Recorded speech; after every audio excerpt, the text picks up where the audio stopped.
Hello and welcome to Warblog. This is Rafah, North Sinai.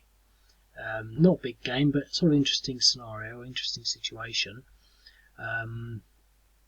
Essentially, this is Egypt, and this little bit here is sort of Sinai.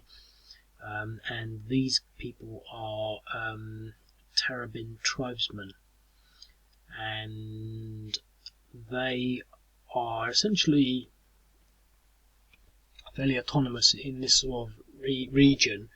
It appears that the Egyptian government, whose the main bulk of their country is sort of elsewhere, probably the other side of the Suez, leave the tribespeople of this area to pretty much take control and take care of things for themselves here.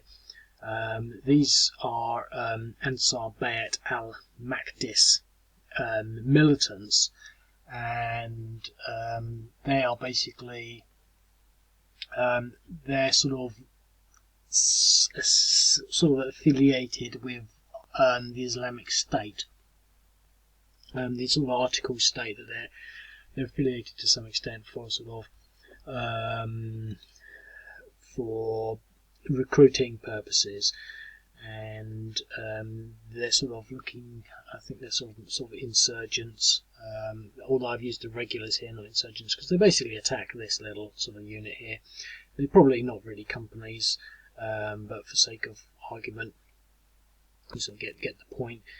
The interesting thing about this that you don't see immediately, so if I can maybe go back to the original setup, is you've actually got the Multinational Force and Observers, MFO, and there's a motorised infantry company, 336.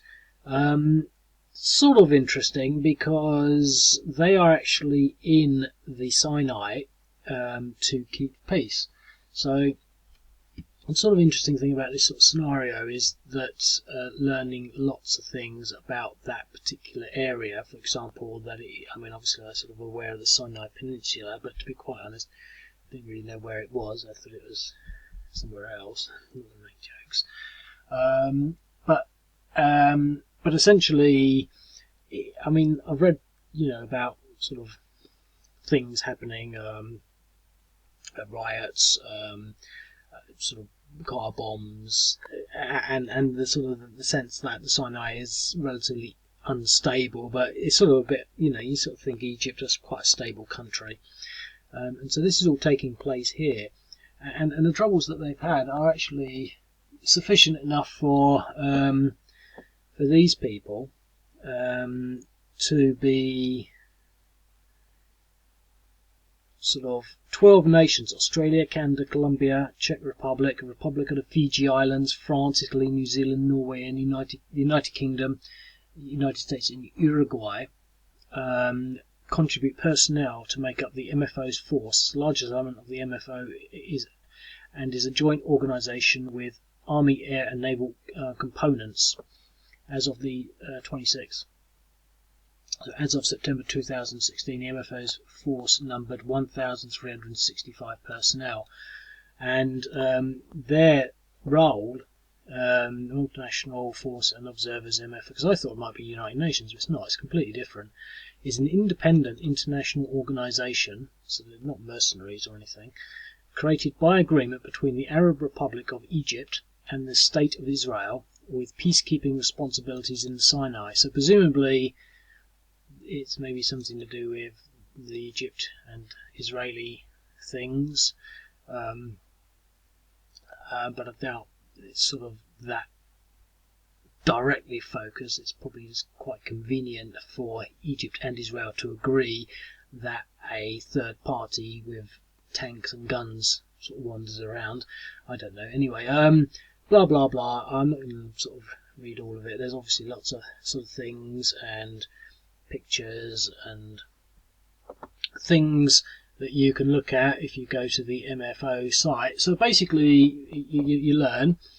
So we'll play. We're going to play mode, which we're in. So obviously, we're calling these people ISIS, even though they're really Ansar Bayt Al-Maqdis irregulars, branding themselves as ISIS. and they're going to sneak up on these tribesmen in a unusually company-like formation. 5-1 DE. Well, that's what you get for not being irregulars. They got eliminated. And so the ISIS units have accomplished their goal in one turn. So it's certainly not a big game, because I've won instantly. Or have I?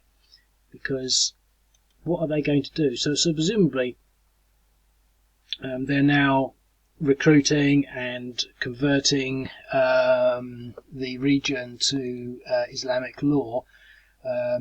Says that another article is basically stating that the Islamic State are trying to impose religious rules across Egypt's North Sinai region. So there's quite a few. There's quite a few sort of articles on all of this. I won't sort of pull any across, but if you start to Google it, you'll find out. So anyway, we're basically they're basically imposing their religious rules across the area now because they're completely unopposed, and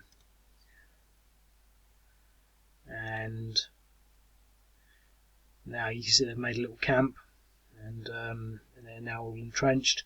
But here come the multinational force and observers. Now, they're not in the news items, but I've put them there because obviously it makes sense that if these people are running around killing tribesmen, that the multinational force and observers will appear at some point. And I'm putting it in there for historic context. So they're now going to join the fray and enforce peace. Okay, so they don't know what they're going to do. They might as well just sit there because now they're entrenched. It's probably their best bet. And so now the MFO are going to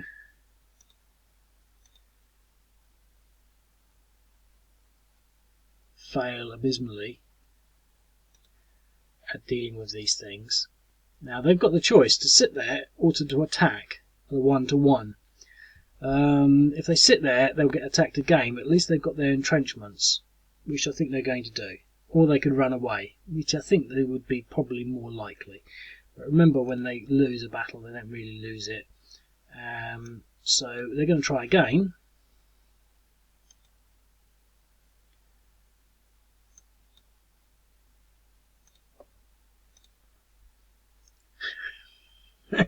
With another crappy dice roll.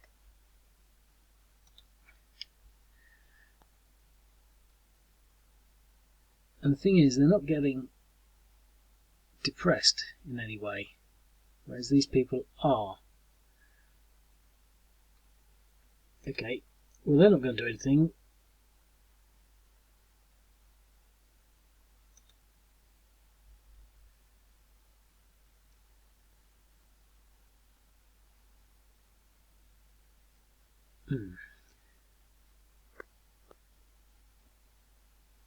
No, they're going to recover.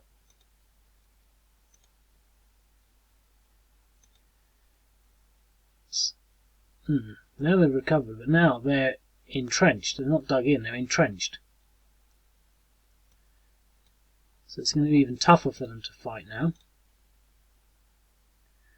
But with 3-to-1 odds, they should have been a bit tougher than that. I don't know what's happening.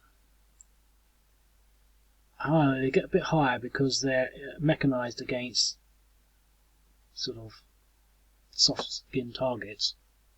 But they got a good die roll with 3-to-1, and so these people have retreated, which loses their entrenchments and everything. And so that's pretty much it. I'm not sure that the let's see how much movement they've got. Movement 4. So now we've got them on the run. 4-to-1, another DR.